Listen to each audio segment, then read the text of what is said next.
فرزند زہرا یہ حالات برے ہیں۔ کاشانہ بصیرت ایک ایسا مکمل یوٹیوب چینل جس پر محروم بصارت کے لیے بالخصوص اور تمام افراد کے لیے بالعموم سینکڑوں کی تعداد میں اسلامی کتب دستیاب ہیں۔ لہذا گزارش ہے کہ آپ اپنی ذمہ داری نبھاتے ہوئے کاشانہ بصیرت کو سبسکرائب کرنے کے ساتھ ساتھ بیل آئیکن کو پریس کیجئے تاکہ آپ علم کے حصول کے ساتھ ساتھ مذہب اہل بیت کی اشاعت میں بھی اہم کردار ادا کرتے رہیں۔ کاشانہ بصیرت۔ فرزند زہرا یہ حالات برے ہیں۔ بسم اللہ الرحمن الرحیم۔ السلام علیکم۔ یہ کتاب آپ کے لیے کاشانہ بصیرت یوٹیوب چینل کی جانب سے ریکارڈ کی جا رہی ہے۔ نام کتاب حیات القلوب، جلد اول، تالیف علامہ مجلسی علیہ رحمہ۔ اب ہم کتاب کا پارٹ نمبر 11 پڑھیں گے، صفحہ نمبر 102، باب دوم، فصل سوم، آدم و حوا کے ترک اولیٰ کا بیان کا بقیہ حصہ۔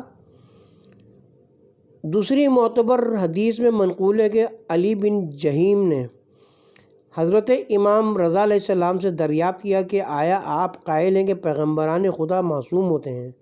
فرمایا کہ ہاں۔ پوچھا کہ پھر خدا کی اس قول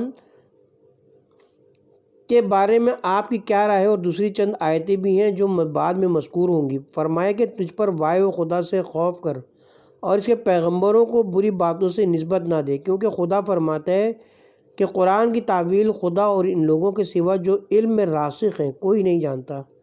خدا کی اس قول کا مطلب ہے کہ خدا نے آدم کو خلق فرمایا تھا اس لیے کہ زمین اور اس کے شہروں میں اس کے خلیفہ اور حجت ہوں، ان کو بہشت کے لیے نہیں پیدا کیا تھا، اور آدم سے معصیت زمین میں نہیں بلکہ بہشت میں ہوئی تاکہ امر خدا کی تقدیریں پوری ہوں۔ پس جب ان کو زمین پر بھیجا اور اپنا خلیفہ بنایا، اس وقت معصوم قرار دیا، جیسا کہ فرمایا ہے آیت نمبر 33 سورہ آل عمران پارہ نمبر 3۔ خدا نے آدم، نوح اور آل ابراہیم و آل عمران کو تمام عالمین سے برگزیدہ کیا۔ کتاب کا حوالہ ہے۔ مؤلف فرماتے ہیں کہ یہ حدیث بھی ظاہری طور پر علماء عامہ کے مذہب کے موافق ہے، جو پیغمبروں کو قبل بعثت معصوم نہیں سمجھتے۔ ممکن ہے کہ اس سے مراد یہ ہو کہ چونکہ بہشت آدم کے لیے تکلیف کی جگہ نہ تھی، کیونکہ ان کو دنیا میں مکلف قرار دینے کے لیے پیدا کیا تھا، اس لیے اس جگہ ان کے لیے نہ گناہ تھا نہ معصوم ہونے کی ضرورت تھی، بلکہ بہشت کی تکلیفیں ان کی مصلحت اور ہدایت کے لیے تھیں کہ اگر ایسا نہ کرو گے تو بہشت میں رہو گے، یا کراہت سے ممانعت تھی اور ان کو آزاد چھوڑ دیا، اور اس امر اور اس فعل مکروہ سے ان کی محافظت نہ کی، کیونکہ مصلحت اسی میں تھی کہ وہ زمین پر آئیں، ان سے بیجا محائے بہشت ان سے جا محائے بہشت لے لینا ہے، اور ان کو برہنہ کرنا اور زمین پر بھیجنا اہانت و ذلت کے لیے نہ تھا، بلکہ اس لیے تھا کہ وہ زمین پر آئیں اور توبہ و تضریع اور اظہار ندامت شروع کر دیں، تاکہ ان کا مرتبہ سابق سے اور زیادہ کیا جائے، اور اس لیے بھی کہ بہشت کی نعمتوں کو بچشم خود دیکھ کر اپنی اولاد کو آگاہ کریں۔ مترجم۔ آیت سابقہ سے بھی یہی ظاہر ہوتا ہے کہ عصیان اور ضلالت کی نسبت کے بعد اجتہاد ہدایت کا رتبہ ان کے واسطے ثابت کیا جائے، اور انہی آیات سے عاصیوں کو آزاد چھوڑ دینے کی مصلحتیں معلوم ہوتی ہیں۔ لیکن اس مقام پر عقلوں کو بے حد لغزش ہوتی ہے، اور اولا اور احوط یہ ہے کہ اس باب میں غور و فکر نہ کرنا چاہیے۔ صفحہ نمبر 104، فصل چہارم، حضرت آدم و حوا کے زمین پر آنے، ان کی کیفیت، ان کی توبہ وغیرہ کا تذکرہ۔ حضرت رسول خدا صلی اللہ علیہ وآلہ وسلم سے منقول ہے کہ جب آدم نے اپنے پروردگار کی نافرمانی کی، ان کو عرش کے قریب سے ایک منادی نے ندا دی کہ اے آدم، میری جوار رحمت سے نکل جاؤ، کیونکہ جو میری نافرمانی کرتا ہے وہ یہاں نہیں رہ سکتا۔ یہ سن کر آدم روئے اور ملائکہ بھی روئے۔ پھر خدا نے جبرائیل کو ان کے پاس بھیجا تو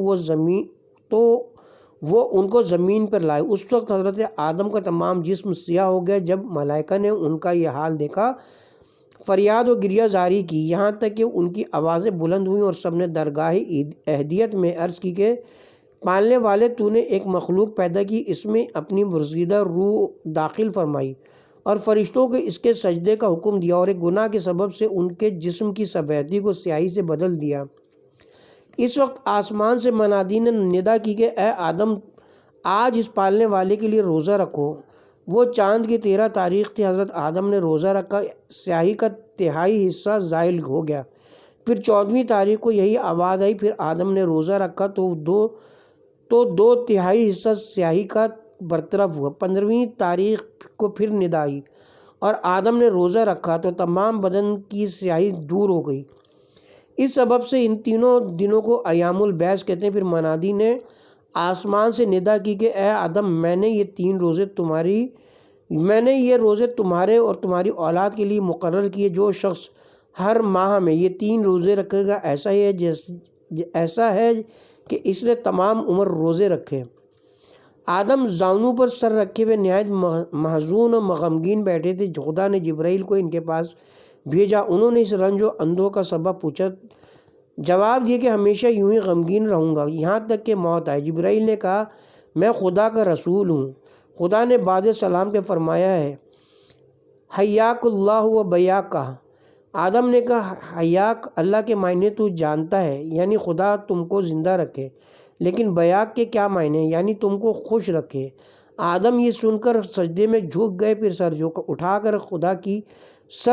اٹھا کر آسمان کی طرف بلند کیا اور خود دعا کی کہ خداوندا میرے حسن و جمال کو زیادہ کر۔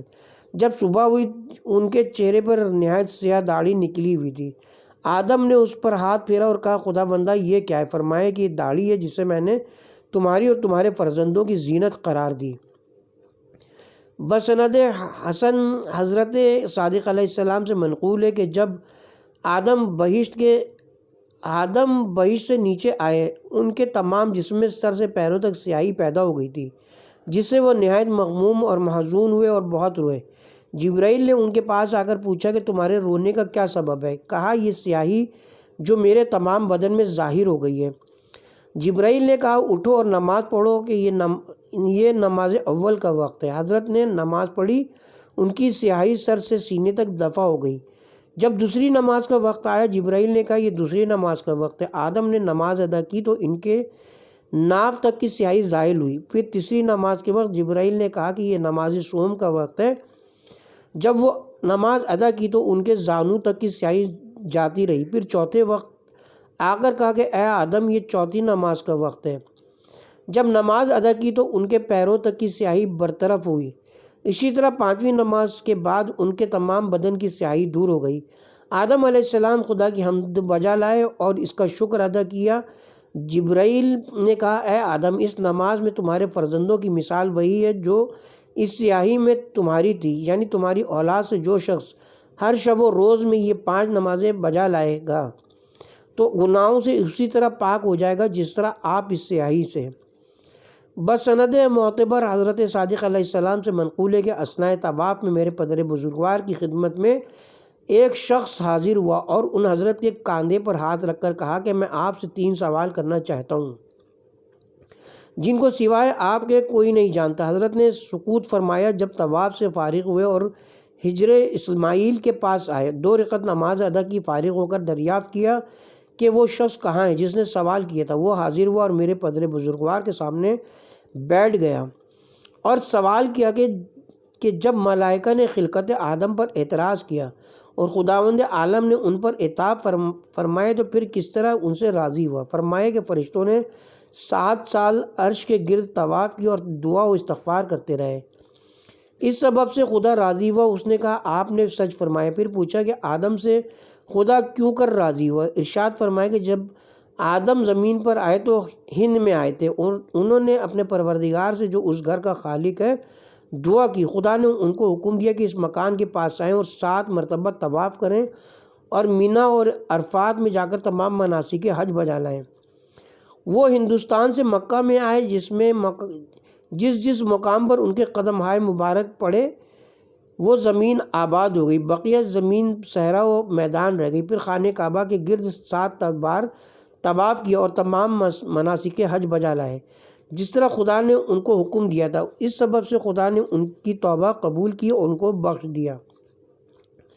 آدم کے 7 طواف ملائکہ کے 7 سال کے برابر ہیں جو عرش کے گرد وہ کرتے رہے۔ اس وقت جبرائیل نے آدم سے کہا کہ مبارک ہو، آپ کو خدا نے بخش دیا اور میں آپ سے 3000 سال پہلے اس گھر کا طواف کر چکا ہوں۔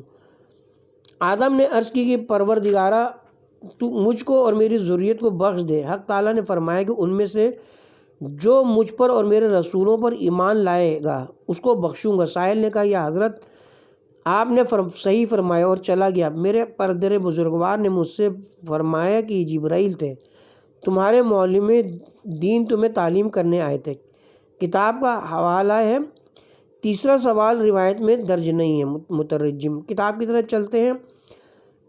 بس سند معتبر حضرت صادق علیہ السلام سے منقول ہے کہ آدم زمین پر آنے کے بعد 100 سال تک خانہ کعبہ کا طواف کرتے رہے۔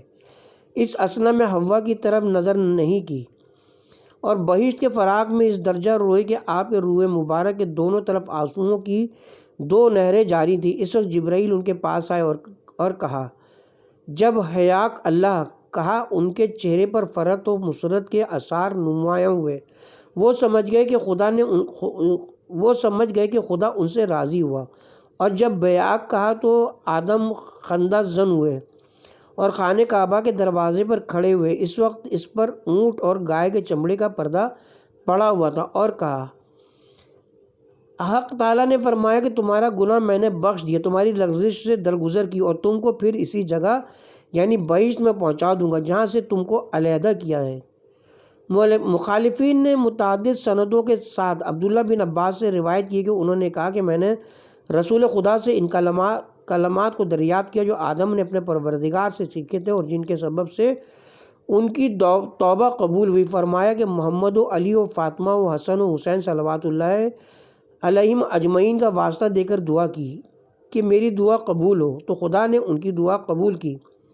اور اس مضمون پر عامہ و خاصہ کے طریقے سے بہت سی حدیثیں منقول ہیں، ان میں سے بعض کا ذکر انشاءاللہ کتاب امامت میں آئے گا۔ دوسری سندوں سے علماء خاصہ و عامہ نے ابن عباس سے روایت کی ہے کہ جب حق تعالیٰ نے آدم کو خلق کر کے اپنی روح ان کے جسم میں داخل کی تو آدم کو چھینک آئی۔ خدا نے ان کو الہام کیا تو انہوں نے الحمدللہ رب العالمین کہا۔ خدا نے جواب میں یرحمک کا رب کا فرمایا۔ جب ملائکہ نے ان کو سجدہ کیا تو انہوں نے کہا پروردگارا، تو نے کوئی مخلوق ایسی پیدا کی ہے جو تیرے نزدیک مجھ سے زیادہ محبوب ہے؟ کوئی جواب نہ ملا۔ دوسری مرتبہ پوچھا، پھر کوئی جواب نہ آیا۔ جب تیسری مرتبہ سوال کیا، حق تعالیٰ نے فرمایا کہ بے شک چند مخلوق ہیں کہ اگر وہ نہ ہوتے تو اے آدم تجھ کو نہ پیدا کرتا۔ عرض کی بارہ الہ، ان کو مجھے دکھا دے۔ حق تعالیٰ نے ملائکہ یا حجاب کو وحی فرمائی کہ تمام حجابات اٹھا دیں۔ حجابات اٹھا دیے گئے تو 5 انوار عرش کے سامنے نظر آئے۔ پوچھا پالنے والی یہ کون ہے؟ فرمایا کہ اے آدم، یہ محمد صلی اللہ علیہ وسلم میرا پیغمبر ہے، اور یہ علی امیر المومنین ہے، اور یہ فاطمہ میرے پیغمبر کی دختر ہے، اور یہ دونوں حسن اور حسین پسران علی اور میرے پیغمبر کے فرزند ہیں۔ اور اے آدم، یہ تیرے فرزندوں میں ہیں۔ آدم یہ سن کر مسرور ہوئے۔ جب اس غلطی کے مرتکب ہوئے تو بارگاہ احدیت میں عرض کی کہ پالنے والے، میں تجھ کو محمد و علی و فاطمہ و حسن و حسین صلوات اللہ علیہم کا واسطہ دیتا ہوں کہ مجھے بخش دے۔ اس سبب سے خدا نے ان کو معاف فرمایا ہے۔ جب آدم زمین پر آئے تو ایک انگوٹھی بنائی اور اس پر محمد رسول اللہ و علی امیر المومنین نقش کیا، اور آدم کی کنیت ابو محمد تھی۔ بس سند صحیح حضرت صادق علیہ السلام سے منقول ہے کہ آدم نے کہا پروردگارا، تجھ کو محمد و علی و فاطمہ و حسن و حسین صلوات اللہ علیہم کی قسم دیتا ہوں کہ میری توبہ قبول کر۔ حق تعالیٰ نے ان پر وحی کی کہ اے آدم، محمد کو کس طرح جانتے ہو؟ عرض کی کہ جب تو نے مجھے خلق کیا میں نے سر اوپر اٹھایا تو عرش پر محمد رسول اللہ علی امیر المومنین لکھا ہوا دیکھا۔ دوسری حدیث صحیح سند کے ساتھ امام محمد باقر علیہ السلام سے منقول ہے کہ جن کلمات کے ذریعے سے آدم نے دعا کی اور ان کی توبہ قبول ہوئی۔ حدیث معتبر میں منقول ہے کہ بندہ مومن کو چاہیے کہ جب خواب سے بیدار ہو تو ان کلمات کو کہے جو آدم نے اپنے پروردگار سے سیکھے تھے۔ بس سند معتبر حضرت صادق علیہ السلام سے منقول ہے کہ حق تعالیٰ نے روز میثاق آدم پر ان کی ذریت کو پیش کیا۔ حضرت رسول خدا امیر المومنین کے ساتھ ان کی طرف گزرے، حضرت فاطمہ ان کے پیچھے اور حضرت امام حسن اور حضرت امام حسین ان کے پیچھے تھے۔ حق تعالیٰ نے فرمایا کہ اے آدم ہرگز ان کی طرف بنگاہ حسد نہ دیکھنا اور ورنہ تم کو اپنے جوار رحمت سے باہر کر دوں گا۔ جب خدا نے ان کو بہشت میں ساکن کیا، ان کے سامنے محمد و علی و فاطمہ و حسن و حسین صلوات اللہ علیہم ظاہر ہوئے، انہوں نے ان بزرگواران پر حسد کی نگاہ کی۔ کتاب کا حوالہ قول مؤلف میں حسد کی تعویل گزر چکی، یعنی غبطہ۔ اس وقت ان کی محبت و ولایت آدم پر پیش ہوئی جس کو قبول کرنا مناسب تھا، مگر انہوں نے نہیں کیا۔ بہشت نے اپنی پتیاں ان پر پھینکیں۔ جب بارگاہ اہدیت میں حسد سے توبہ کی اور ان بزرگواروں کی ولایت کا پورے طور پر اقرار کیا اور بحق محمد و علی و فاطمہ و حسن و حسین صلوات اللہ علیہم دعا کی تو حق تعالیٰ نے ان کو معاف کیا۔ یہ ہیں وہ کلمات جو آدم نے اپنے پروردگار سے سیکھے۔ بسند معتبر حضرت امیر المومنین علیہ السلام سے منقول ہے کہ وہ کلمات یہ تھے کہ آدم نے کہا، خدا بندہ میں بحق محمد و آل محمد سوال کرتا ہوں کہ میری توبہ قبول فرما۔ حق تعالیٰ نے فرمایا کہ تو نے محمد کو کیوں کر پہچانا؟ عرض کی، میں نے ان کے نام کو تیرے بزرگ سرا پر میں نے ان کے نام کو تیرے بزرگ سراپردہ پر لکھا ہوا دیکھا جس وقت کہ میں بہشت میں تھا۔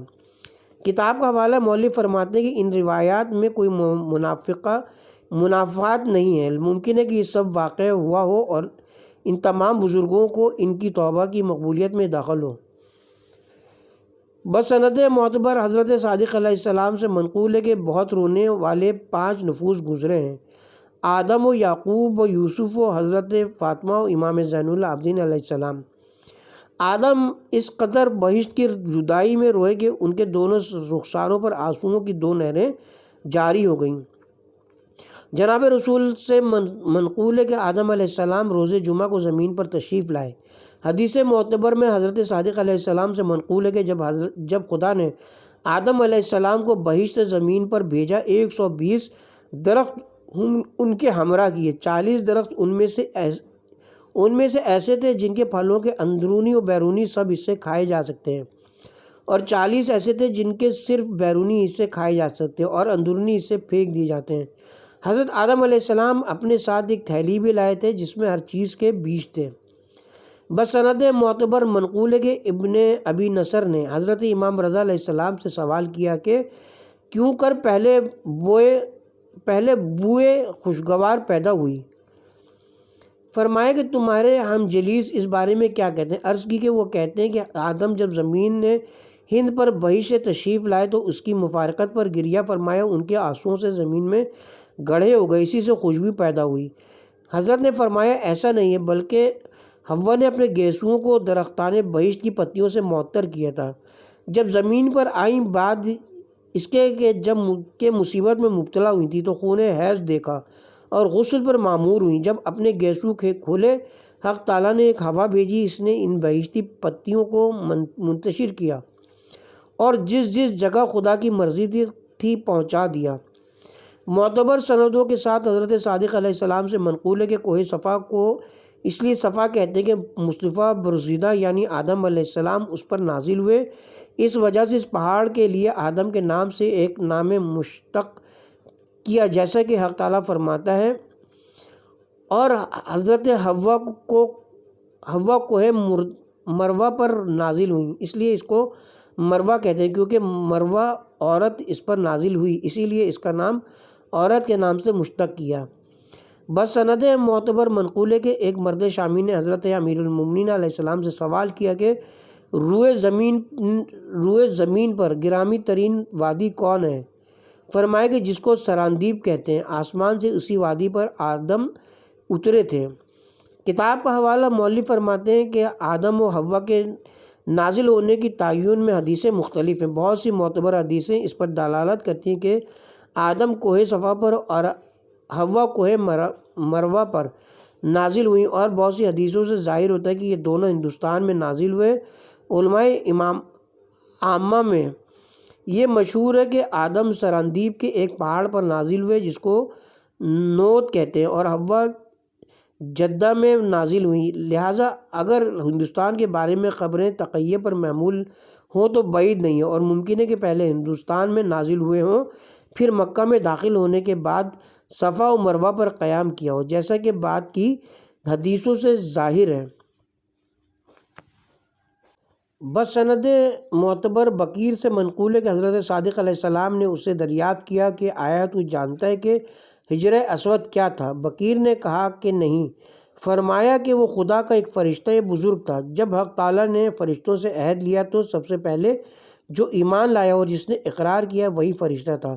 خدا نے اس کو اپنی تمام مخلوق پر اپنا امین قرار دیا اور میثاق اس کے سپرد کیا، اور مخلوق کو حکم دیا کہ ہر سال اس کے نزدیک حج کرنے کا اقرار کیا کریں۔ جب آدم سے لرزش ہوئی اور انہوں نے اس عہد و میثاق کو فراموش کیا جسے خدا نے ان پر اور ان کی اولاد پر محمد اور ان کے وصی کے بارے میں قرار دیا تھا، اور بہشت سے زمین پر بھیجے گئے، تو محبوط و حیران ہوئے۔ جب ان کی توبہ قبول ہوئی، حق تعالیٰ نے اس ملک کو ایک سفید موتی کی شکل میں بہشت سے آدم کی جانب بھیجا۔ وہ اس وقت زمین ہند میں تھے۔ جب آدم نے اس کو دیکھا اس کی جانب کشش ہوئی، لیکن اس سے زیادہ نہ سمجھ سکے کہ وہ ایک جوہر ہے جو خدا نے اس پتھر کو گویا کیا۔ اس نے کہا اے آدم، آپ مجھے پہچانتے ہیں؟ کہا نہیں۔ اس نے کہا ہاں پہچانتے ہیں، لیکن شیطان آپ پر غالب ہوا اور اس نے خدا کی یاد آپ کے دل سے بھلا دی۔ یہ کہہ کر وہ اسی صورت میں تبدیل ہو گیا جس شکل میں آدم کے ساتھ بہشت میں تھا، اور ان سے کہا کہ وہ عہد و میثاق کہاں گیا؟ آدم اس کی طرف بڑھے، پھر ان کو وہ اقرار یاد آیا اور روئے اور اس عہد کے لیے خضوع اختیار کیا اور اس ملک کو بوسہ دیا اور عہد و میثاق کو تازہ کیا۔ پھر حق تعالیٰ نے جوہر حجر کو پھر سفید اور صاف موتی کر دیا جس سے نور ساطع تھا۔ حضرت آدم علیہ السلام نے اس کی تعظیم اور بزرگی کے لیے اس کو اپنے کاندھے پر اٹھا لیا۔ جب وہ تھک جاتے تھے جبرائیل ان سے لے کر اٹھائے رکھتے تھے، یہاں تک کہ اس کو مکہ میں لائے، اور ہمیشہ اس سے انس رکھتے تھے اور اس کے نزدیک ہر شب و روز عہد کو تازہ کرتے تھے۔ جب حق تعالیٰ نے جبرائیل کو زمین پر بھیجا کہ کعبے کی بنا کریں، وہ رکن حجر اور دروازے مکان کے درمیان نازل ہوئے اور آدم کے سامنے اسی مقام پر ظاہر ہوئے جہاں کہ وہ اس وقت موجود تھے، اور اس حجر سے عہد و میثاق کر رہے تھے۔ لہٰذا اسی مقام پر میثاق کو ملک کے سپرد کیا۔ اسی سبب سے حجر کو اسی رکن میں نصب کر کے وہاں چھوڑ دیا، اور آدم کو خانہ کعبہ کی جگہ سے کوہ صفا کی طرف اور حوا کو مروہ کی جانب پہنچایا۔ حضرت آدم علیہ السلام نے خدا کی تکبیر و تحلیل و تمجید کی۔ اسی سبب سے یہ سنت جاری ہوئی کہ کوہ صفا پر رکن کی طرف منہ کر کے جہاں حجر ہے اللہ اکبر کہیں۔ حدیث معتبر میں حضرت سے منقول ہے کہ آدم کو بہشت سے صفا پر اتارا اور حوا کو مروہ پر۔ حوا نے بہشت میں اپنے گیسو سنوارے تھے، جب زمین پر آئیں کہنے لگی کہ میں اس زیب و زینت سے کیا امید رکھوں، حالانکہ پروردگار عالم کے عتاب میں ہوں۔ پھر اپنے گیسو کھول ڈالے جن سے وہ خوشبو پھیلی جو بہشت میں گیسو سنوارنے میں استعمال کیا تھا۔ ہوا نے اس کو تمام ہندوستان میں پھیلا دیا، اسی سبب سے ہندوستان میں خوشبو بہم پہنچی۔ دوسری حدیث میں فرمایا کہ جب ہوا نے اپنے گیسو کھولے، حق تعالیٰ نے ایک ہوا بھیجی جس نے ان کے گیسوؤں کی خوشبو زمین پر مشرق سے مغرب تک پھیلا دی۔ بسند معتبر حضرت امیر المومنین علیہ السلام سے منقول ہے کہ لوگوں نے حضرت رسول خدا سے دریافت کیا کہ حق تعالیٰ نے کتے کو کس چیز سے پیدا کیا؟ فرمایا شیطان کے آب دہن سے۔ پوچھا کس طرح؟ فرمایا کہ حق تعالیٰ نے آدم و حوا کو جب زمین پر بھیجا وہ کانپتے ہوئے دو چوزوں کی طرح پڑے تھے۔ ابلیس ملعون درندوں کے پاس دوڑا جو حضرت آدم علیہ السلام سے پہلے زمین پر موجود تھے اور کہا کہ دو مرغ آسمان سے زمین پر گرے ہیں جن سے بڑے مرغ کسی نے نہیں دیکھے، چل کر ان کو کھاؤ۔ درندے اس کے ساتھ دوڑے۔ ابلیس ان کو تحریض کرتا تھا اور آواز دیتا جاتا تھا اور کہتا تھا کہ فاصلہ کم ہے، آپ قریب پہنچ گئے۔ اس نرمی کے ساتھ گفتگو میں اس کا آب دہن زمین پر گرا، پس خدا نے اس سے دو کتے خلق کیے، ایک نر اور دوسری مادہ۔ نر ہندوستان میں آدم علیہ السلام کے پاس کھڑا ہوا اور سگ مادہ جدہ میں حضرت حوا علیہ السلام کے پاس استادہ ہوئی اور درندوں کو ان کے نزدیک نہیں آنے دیا۔ اسی روز سے درندے کتوں کے اور کتے درندوں کے دشمن ہیں۔ بسند معتبر حضرت امام محمد باقر علیہ السلام سے منقول ہے کہ بہشت میں آدم و حوا کا قیام دنیا کی ساعتوں سے ساعت گھڑی رہا، یہاں تک کہ درخت ممنوعہ سے کھائے تو خدا نے اسی روز ان کو زمین پر بھیج دیا۔ آدم نے عرض کی پروردگارا قبل اس کے کہ تو مجھ کو خلق کرے یہ گناہ اور جو کچھ کہ مجھ پر آئندہ واقع ہوگا کیا تو نے مقدر کر دیا تھا یا اس بارے میں مجھ پر شقاوت غالب ہوئی جو مجھ سے صادر ہوا؟ فرمائے کہ اے آدم میں نے تجھے پیدا کیا اور تعلیم دی اور تجھے اور تیری زوجہ کو بہشت میں ساکن کیا، لیکن میری نعمت اور قوت جوارے کے سبب سے جس سے میں نے تجھ کو عطا کیا تو نے میری معصیت پر قدرت پائی، حالانکہ تو میری نگاہوں سے پوشیدہ نہ تھا اور میرا علم تیرے فعل کو احاطہ کیے تھا۔ آدم نے کہا پروردگارا مجھ پر تیری حجت قائم ہے۔ حق تعالیٰ نے فرمایا کہ میں نے تجھے پیدا کیا، تیری صورت درست کی، فرشتوں کو تیرے سجدے کا حکم دیا اور تیرا نام اپنے آسمانوں پر بلند کیا اور تیری ابتدا بزرگی سے کی، تجھ کو اپنی بہشت میں ساکن کیا اور یہ سب میں نے تجھ سے اپنی خوشنودی کے واسطے اور اس لیے کیا کہ ان نعمتوں کے ذریعے سے تیرا امتحان لوں، کیونکہ یہ سب نعمتیں تجھ کو بغیر کسی عمل کے میں نے عطا کی تھیں۔ آدم نے کہا خداوندہ خیر تیری طرف سے اور شر میری طرف سے۔ حق تعالیٰ نے فرمایا کہ اے آدم میں خداوند کریم ہوں، خیر کو شر سے پہلے پیدا کیا اور رحمت کو اپنے غضب سے قبل اور ذلیل کرنے پر گرامی رکھنے کو مقدم کیا اور عذاب کرنے سے پہلے حجت تمام کرنا لازم قرار دیا۔ اے آدم کیا تجھ کو اس درخت سے منع نہیں کیا تھا اور نہیں کہا تھا کہ شیطان تیرا اور تیری زوجہ کا دشمن ہے؟ اور کیا تم دونوں کو قبل اس کے کہ تم بہشت میں داخل ہو شیطان سے پرہیز کے لیے نہیں کہا تھا؟ اور کیا یہ نہیں بتایا تھا کہ اگر اس درخت سے کھاؤ گے تو اپنے نفس پر ظلم کرو گے اور میرے گناہ گار ہوگے؟ اے آدم ظالم و عاصی بہشت میں میرا ہمسایہ نہیں ہو سکتا۔ عرض کی ہے پالنے والے ہم پر تیری حجت تمام ہے، ہم نے اپنے نفسوں پر ظلم کیا اور نافرمانی کی، اگر تو ہم کو نہ بخشے گا اور ہم پر رحم نہ کرے گا تو ہم نقصان اٹھانے والوں میں سے ہوں گے۔ جب اپنے پروردگار سے انہوں نے اپنے گناہ کا اقرار کیا اور اعتراف کیا کہ خدا کی حجت ان پر تمام ہے تو خداوند رحمان اور رحیم کی رحمت نے ان کو گھیر لیا اور ان کی توبہ قبول فرمائی۔ ارشاد کیا کہ اے آدم تم اور تمہاری زوجہ نیچے زمین پر جاؤ، اگر اپنے عمل کی اصلاح کرو گے تو تمہاری اصلاح کروں گا، اگر میرے لیے کوئی کام کرو گے تو تم کو قوت دوں گا، اگر میری خوشنودی کا قصد کرو گے تو میں تمہاری خوشنودی میں اجلت کروں گا، اگر مجھ سے خائف رہو گے میں تم کو اپنے غضب سے بے خوف کر دوں گا۔ آدم و حوا یہ سن کر روئے اور عرض کی کہ خداوندہ ہماری مدد کر تاکہ ہم اپنی اصلاح کریں اور عمل کریں جو تیری خوشنودی کا سبب ہو۔ حق تعالیٰ نے فرمایا کہ جب کبھی تم سے بدی ہو جائے توبہ کر لیا کرو تاکہ میں تمہاری توبہ قبول کروں اور میں بڑا توبہ قبول کرنے والا اور مہربان ہوں۔ آدم علیہ السلام نے کہا خداوندہ اچھا تو ہم کو نیچے اپنی رحمت سے اپنے محبوب ترین قطع زمین پر پہنچا دے۔ خدا نے جبرائیل کو وحی فرمائی کہ ان کو بابرکت شہر مکہ کی طرف لے جاؤ۔ جبرائیل علیہ السلام نے آدم کو کوہ صفا پر اور حوا کو کوہ مروہ پر اتارا، دونوں کھڑے ہوئے اور سر آسمان کی جانب کر کے گریہ و زاری میں مشغول تھے۔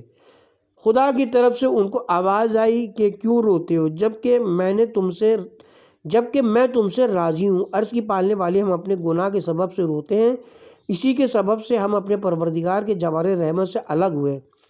ہم سے تسبیح و تقدیس ملائکہ مخفی ہوئی، ہم پر ہماری شرمگاہیں ظاہر ہوئیں اور ہمارے گناہ ہی نے ہم کو کھیتی باڑی اور آب و غذا کی مشقت میں ڈالا۔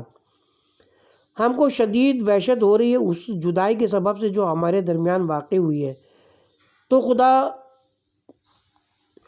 خدا بند رحیم و رحمان و رحیم نے ان پر رحم کیا اور جبرائیل کو وحی کی کہ میں نے آدم و حوا پر رحم کیا، چونکہ انہوں نے اپنے گناہ کا اعتراف کیا اور اپنی تکلیف کی شکایت کی، لہٰذا ان کے لیے بہشت سے ایک خیمہ لے جاؤ اور ان کو بہشت کی جدائی میں تعزیت دو اور صبر کی ترغیب دو، اور اس خیمے میں آدم و حوا کو جمع کر دو، کیونکہ میں نے ان کے رونے کے سبب سے ان پر رحم کیا، ان کی وحشت و تنہائی پر ترس کھایا، اور ان کے لیے اس خیمے کو اس بلندی پر نصب کرو جو مکہ کے پہاڑوں اور اس کی بنیاد کے درمیان واقع ہے، جس کو اکثر فرشتوں نے بلند کیا ہے۔ جبرائیل علیہ السلام خیمہ لائے، وہ کعبہ کی بنیاد اور اس کے ارکان کے برابر تھا، اس کو اسی جگہ پر برپا کیا گیا، اور آدم کو کوہ صفا سے اور حوا کو کوہ مروہ سے نیچے لائے اور دونوں کو خیمے میں یکجا کیا۔ خیمہ کا ستون قوت سرخ کا تھا، جس کے نور اور روشنی سے مکہ کی تمام پہاڑیاں اور اس کے قرب و جوار روشن ہو گئے۔ وہ روشنی ہر طرف سے حرم کی اونچائی کے برابر بلند ہوئی، اور حرمت خیمہ اور ستون کے سبب سے حرم محترم ہوا، کیونکہ بہشت سے یہ لائے گئے تھے۔ اسی سبب سے حق تعالیٰ نے نیکیوں کو حرم میں زیادہ قرار دیا اور اس کے نزدیک گناہوں کو بھی زیادہ سخت گردانا ہے، اور خیمے کی تنابوں کو اس کے گرد مسجد الحرام کے برابر کھینچا۔ اس کی میخیں بہشت کی شاخوں کی تھیں۔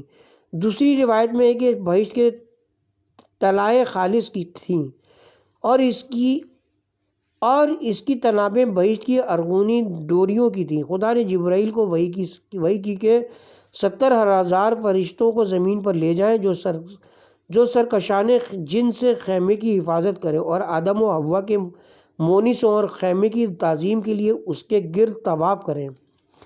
ملائکہ نازل ہوئے اور خیمے کے نزدیک قیام کیا، اور سرکش و مغرور شیاطین سے اس کی حفاظت میں مشغول ہوئے، اور خیمہ اور کعبہ کے گرد ہر شب و روز طواف کرتے رہے، جس طرح کہ آسمان پر بیت المعمور کے گرد طواف کرتے تھے۔ ارکان کعبہ زمین پر بیت المعمور کے برابر ہیں جو آسمان پر ہے۔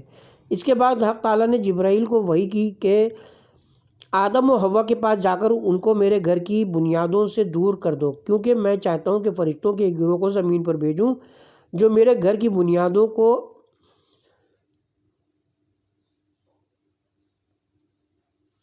خیمے سے باہر لائے اور خانہ کعبہ سے دور آدم کو صفا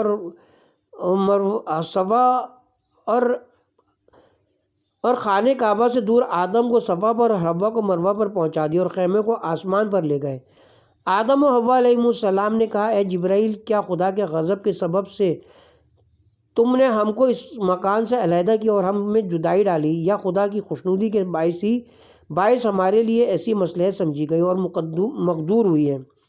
جبرائیل نے کہا، غضب اور غصے کے سبب سے نہیں ہے، لیکن خدا جو کچھ کرتا ہے اس کی بارگاہ میں کسی کو سوال کرنے کا حق نہیں ہے۔ اے آدم، خدا نے جن 70,000 فرشتوں کو زمین پر بھیجا کہ تمہارے مونس ہوں اور بنیاد خانہ و خیمہ کے گرد طواف کریں، انہوں نے خدا سے سوال کیا کہ خیمہ کے بجائے ان کے لیے بیت المعمور کے مقابل ایک مکان کی تعمیر فرمائے جس کے گرد طواف کریں، جس طرح کہ آسمان پر بیت المعمور کے گرد طواف کرتے تھے۔ پس خدا نے مجھ پر وحی کی کہ تم کو اور حوا کو اس جگہ سے دور کر دوں اور خیمہ کو آسمان پر لے جاؤں۔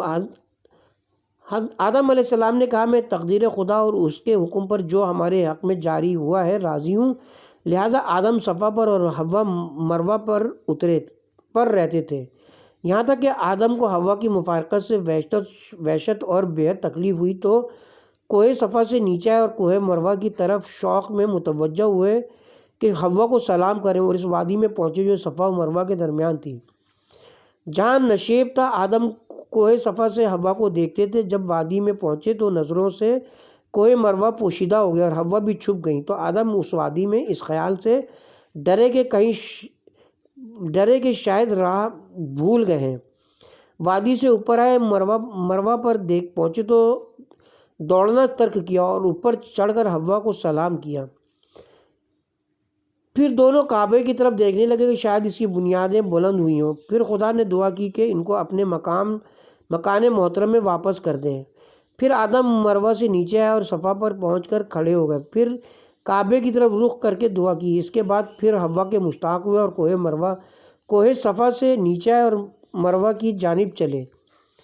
اسی طرح 3 مرتبہ گئے اور واپس آئے۔ جب صفا پر پہنچے دعا کی کہ خدا ان کو اور حوا کو یکجا کر دے، اور حوا نے بھی یہی دعا کی کہ خدا نے اسی وقت دونوں کی دعائیں قبول فرمائیں۔ وہ زوال آفتاب کا وقت تھا۔ جبرائیل علیہ السلام آدم کے پاس آئے اور کہا کہ وہ کوہ صفا سے نیچے آؤ اور حوا سے ملاقات کرو۔ آدم علیہ السلام نیچے آئے اور مروہ کی طرف چلے اور دوڑتے ہوئے حوا کے پاس پہنچے اور جو کچھ جبرائیل علیہ السلام نے کہا تھا ان کو اس سے آگاہ کیا۔ دونوں بہت خوش ہوئے اور خدا کا شکر و حمد بجا لائے۔ اسی سبب سے 7 مرتبہ صفا و مروہ کے درمیان آدم کی طرح صحیح کرنا دوڑنا مقرر ہوا۔ پھر جبرائیل نے ان کو خبر دی کہ خدا نے ملائکہ کو زمین پر بھیجا ہے کہ صفا و مروہ کے اور طور سینا اور جبل السلام یعنی نجف اشرف کے ایک پتھر سے خانہ محترم کی بنیادوں کو قائم کریں۔ پھر خدا نے جبرائیل کو بھی فرشتوں کے ساتھ کعبے کی تعمیر و تکمیل کا حکم دیا۔ جبرائیل نے ان 4 پتھروں کو ان کے مقام سے کھود کر نکالا اور جس مقام پر خدا کا حکم تھا رکھا، اور خانہ کعبہ کے ارکان اور اس کے نشانات انہی بنیادوں پر جیسا کہ خداوند جبار نے مقدر فرمایا تھا نصب کیا۔ پس خدا نے جبرائیل علیہ السلام کو وحی کی کہ اس مکان کو مکمل کریں اس پتھر سے جو امانتاً کوہ ابو قبیس میں سپرد ہے، یعنی حجر الاسود سے، اور اس کے لیے 2 درگاہیں قرار دیں، ایک مشرق کی طرف دوسری مغرب کی جانب۔ جب جبرائیل فارغ ہوئے، ملائکہ نے اس کے گرد طواف کیا۔ آدم و حوا علیہ السلام نے بھی فرشتوں کو طواف کرتے دیکھ کر خود بھی 7 مرتبہ طواف کیا، پھر وہاں سے چلے تاکہ کچھ چیز حاصل کر کے کھائیں۔ یہ اسی روز ہوا جس روز کے زمین پر آئے تھے۔ اس کے ساتھ ہی اب ہم کتاب کا یہاں پہ پارٹ نمبر 11 کا اختتام کرتے ہیں۔